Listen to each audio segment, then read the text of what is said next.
नमस्कार, मी स्वप्नील गरड. महाराष्ट्र माझामध्ये आपलं स्वागत आहे. दर्शक हो, आज 14 जून वार शुक्रवार.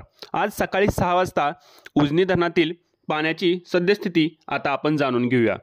काल दिवसभर सोलापूर जिल्हा व उजनी धरण क्षेत्रात पावसाने उघडीप दिल्यामुळे शेतकऱ्यांमध्ये थोडंसं हायसं वातावरण निर्माण झालं आहे.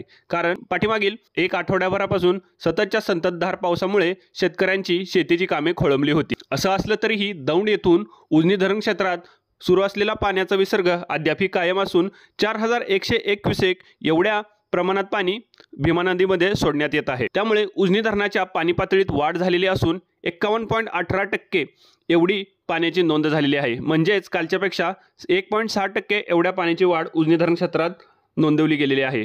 यापैकी 36.24 TMC एवढा मृत पाणीसाठा असून त्यापैकी 27.42 TMC एवढं पाणी हे उपयुक्त आहे. पाठीमागील एक आठवड्याभरापासून सततची संततधार सुरू होती, त्यामुळे शेतकऱ्यांची शेतीची कामे खोळंबली होती. पण काल दिलेल्या पावसाच्या उघडीपीमुळे शेतकऱ्यांमध्ये थोडंसं हायसं वातावरण चालू झालं असून शेतीच्या कामाला सुरुवात करण्याची लगबग आता सुरू झालेली आहे.